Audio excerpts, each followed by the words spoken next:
तो बच्चों अब हम आगे क्वेश्चन नंबर 15 में, क्वेश्चन नंबर 15 में लिखा हुआ है कि price of petrol goes up 10%। ठीक है, कह रहा है यहाँ पर कि जो पेट्रोल का जो प्राइस है वो 10% बढ़ गया है। By how much percent must a motorist to reduce the consumption of petrol so that the expenditure on its remains unchanged. कह रहे हैं यहाँ पे कितना परसेंट उस मोटरिस्ट को कितना परसेंट रिड्यूस करना पड़ेगा, पेट्रोल का कंजप्शन को कितना परसेंट रिड्यूस करना पड़ेगा कि जो एक्सपेंडिचर है उसका वो रिमेन्स अनचेंज हो, मतलब कि उसका अब बढ़े ना। फॉर एग्जांपल जैसे कि हम 10 किलो चीनी लेते थे महीने में, तो अब उसकी प्राइस बढ़ गई है। ठीक है, 10 किलो चीनी 100 रुपये में लेते थे, तो अब उसकी प्राइस बढ़ गई है।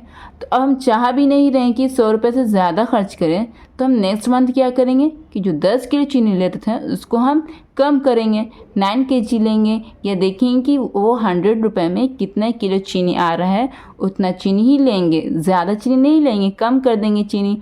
तो इसी तरह से यहाँ पे कह रहा है यहाँ पर कि उसको रिड्यूस करना पड़ेगा अपने कंजप्शन को। क्योंकि एक्सपेंडिचर को अनचेंज्ड करने के लिए, मतलब कि चेंज नहीं करने के लिए। तो चलो बनाते हैं क्वेश्चन इस पर। ये मेरा क्या हुआ बच्चों, ये मेरा क्वेश्चन नंबर 15 है। ठीक है, सबसे पहले क्या हुआ कि यहाँ पे लिखना लेट। ठीक है, यहाँ पे लिखना कुछ, यहाँ पर लेट करना, अज्यूम करना। ठीक है, तो यहाँ पे क्या है कि let the 1 unit price of, let the price of 1 unit petrol be ₹100। ठीक है, 100। यहाँ पर सबसे पहले क्या करें कि पहले जो मोटरिस्ट लेता था वो 1 यूनिट पेट्रोल लेता था, और कितने रुपए में, 100 रुपीज़ में। ठीक है, देखो बच्चों एक चीज़ हम आप लोगों को बताते हैं।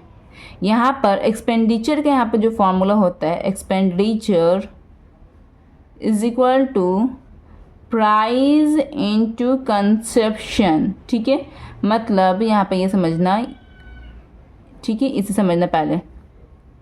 जैसे कि हमको लेना है 2 किलो चीनी। ठीक है, 2 किलो चीनी लेना है हमको, 2 किलो चीनी लेना है, और 1 किलो चीनी का प्राइस मेरा 10 रुपया है। तो 2 किलो चीनी का प्राइस मेरा कितना हो जाएगा, 20 रुपया हो जाएगा। 20 रुपया हो जाएगा ना। तो मेरा एक्सपेंडिचर, मेरे जेब से कितना खर्चा होगा, 20 रुपया। हमको 2 किलो चीनी लेने के लिए मेरा एक्सपेंडिचर कितना खर्चा होगा, 20 रुपया। ठीक है, फॉर एग्ज़ाम्पल हमको क्या लेना है, चावल लेना है। 1 किलो चावल मेरा 50 रुपये का होगा, तो 2 किलो चावल में कितने रुपए का हो जाएगा, 100 रुपये का हो जाएगा। मल्टीप्लिकेशन यहाँ पर हो रहा है ना, तो एक्सपेंडिचर में कितना होगा, 2 किलो चावल खरीदेंगे तो कितना मेरे यहाँ पर खर्चा होगा, 100 रुपये खर्चा होगा। तो इसलिए ये फार्मूला होता है basically expenditure is equal to price into consumption. तो इसे आप दिमाग में फिट कर लीजिए पहले। तो पहले हम क्या माना यहाँ पर, एज्यूम किया कि यहाँ पर कि प्राइस कितना होगा पेट्रोल का, 100 रुपया। कितने पेट्रोल का कंजप्शन क्या है यहाँ पे कंजप्शन 1 यूनिट हो गया, प्राइस मेरे यहाँ पर 100 रुपया हो गया। ठीक है, इतना समझ में आ गया। अब यहाँ पे क्या होता है, यहाँ पर अब 10% पेट्रोल, 10% प्राइस पेट्रोल की बढ़ जाती है।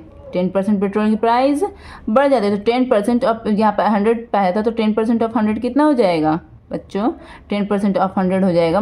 यहाँ पर परसेंट हटेगा तो नीचे 100 होगा। ठीक है, ऑफ की जगह मल्टीप्लाई और 100 की जगह पर 100। ठीक है, तो इट मीन्स 10% ऑफ 100 10 होता है। तो यहाँ पर न्यू प्राइस कितनी हो जाएगी, न्यू प्राइस ऑफ पेट्रोल की कितनी हो जाएगी, new price of petrol is equal to 100 plus 10 is equal to 110। New price जो मेरी होगी पेट्रोल की वो 110 होगी। ठीक है, तो अब मैंने यहाँ पर पहले मैं जो 1 यूनिट पेट्रोल ले रही थी अब 100 रुपये में, तो अब प्राइस मेरी 110 रुपीज़ हो गई पेट्रोल की। तो अब हम कितना पेट्रोल लेंगे, तो उस पेट्रोल को हम मान लेंगे x। ठीक है, तो यहाँ पर डेटा बनाते। ठीक है, तो सबसे पहले क्या है मेरा, expenditure is equal to price into consumption. ये समझ में आया बच्चों, ये रहा फार्मूला। तो सबसे पहले क्या हो रहा है, पहले प्राइस कितनी थी, पहले प्राइस 100 रुपीज़ थी, कंजप्शन कितना था 1 यूनिट, कंजप्शन कितना था 1 यूनिट। अब प्राइस जो हो गई वो मेरी ये P1, ये P1, ये P1C1, ये P2। ठीक है, अब प्राइस जो मेरी हो गई वो 110 रुपीज़ होगी, और कंजप्शन में कितना होगी वो हमको नहीं पता, तो इसलिए x यूनिट लिख देते हैं। ठीक है, तो एक्सपेंडिचर का फॉर्मूला क्या होता है, प्राइस मल्टीप्लाई कंजप्शन। ये लोग दोनों को मल्टीप्लाई करेंगे, ये लोग दोनों को मल्टीप्लाई करेंगे, तो ये सेम आना चाहिए, क्योंकि एक्सपेंडिचर यहाँ पर चेंज नहीं हो रहा है, ठीक है। तो E1 is equal to E2, ये दोनों चेंज नहीं हो रहा है, ठीक है। तो E1 क्या हुआ P1 मल्टीप्लाई C1, E2 क्या हो गया P2 मल्टीप्लाई C2, यही था ना फार्मूला, ठीक है। अब यहाँ पे P1 मेरा क्या है 100 रुपीज़ मल्टीप्लाई C1 मेरा क्या है 1, P2 मेरा क्या है 110 रुपीज़, C2 मेरा क्या है X इज इक्वल टू क्या हो जाएगा बच्चों 100 को 1 से मल्टीप्लाई कीजिए 100 है, तो 100 को 1 से मल्टीप्लाई करेंगे 100 हो गया, 110 को x से मल्टीप्लाई करेंगे तो 110x इस तरह हो गया। तो अब यहाँ पे क्या करना होता है हमारा टारगेट कि x को यहाँ पर अकेला रखना होता है, x को अकेला रख दिया इज इक्वल टू यहाँ पर जो 110 ये मल्टीप्लाई में है तो इसके पास जाएगा तो ये डिवाइड में चला जाएगा, तो 100/110 इस तरह हो गया। तो x का यहाँ पर वैल्यू क्या आ गया, एक ऊपर नीचे कट गया तो यहाँ पर x का वैल्यू आ गया 10/11, ये आ गया बच्चों, एस का वैल्यू ये आ गया। तो अब यहाँ पे क्या कह रहा है कि परसेंटेज रिड्यूस, ये मांग रहा है ना कि कितना परसेंट रिड्यूस हुआ, कितना परसेंट है यहाँ पे क्या हुआ बच्चों रिड्यूस हुआ, ठीक है। तो अब हमको क्या करना है, जैसे कि हम बताया पिछली वीडियो में कि परसेंटेज किसी का निकालना होता है तो क्या करते हैं ऊपर में डिफरेंस लिखते हैं और नीचे में वो ओरिजिनल वाला मैटर लिखते हैं और मल्टीप्लाई करते हैं 100 से उसको परसेंटेज में करने के लिए कन्वर्ट। डिफरेंस यहाँ पे क्या हुआ, सबसे पहले डिफरेंस किसका किसका निकालेंगे, ये मेरा x हो गया, ठीक है 10/100, ठीक है। x में क्या था ये C2, इट मीन्स ये दोनों कंसेप्शन का डिफरेंस निकल रहा है, ठीक है। पहला कंसेप्शन क्या था 1 माइनस दूसरा कंसेप्शन मेरा क्या आ गया 10/100 10/11, दूसरा कंसेप्शन क्या है मेरा 10/11, ठीक है। ओरिजिनल मेरा क्या है, ओरिजिनल वाला मेरा क्या है यहाँ पर, ओरिजिनल मेरे यहाँ पर है 1 है ना, ओरिजिनल वाला मेरे यहाँ पर है 1 मल्टीप्लाई बाई 100, ठीक है। अब यहाँ पर नेक्स्ट क्या करना बच्चों, नीचे 1 है तो इट मीन्स यही पूरा हो गया, 1 का डिनोमिनेटर में 1 को इतना मेंशन नहीं किया जाता, तो 11 को यहाँ पर ये करेंगे सॉल्व करेंगे तो 11 1 से 11 हो जाएगा, एलसीएम लेकर by 10/11 into 100, okay is equal to 11 minus 10 कितना हो जाएगा 1/11 इंटू 100। तो यहाँ पे क्या आ जाएगा बच्चों मेरा फाइनल वैल्यू यहाँ पे क्या आ जाएगा 100/11%। तो ये क्या मेरा ये इम्प्रॉपर फ्रैक्शन में, तो इसको मिस फ्रैक्शन में चेंज करेंगे।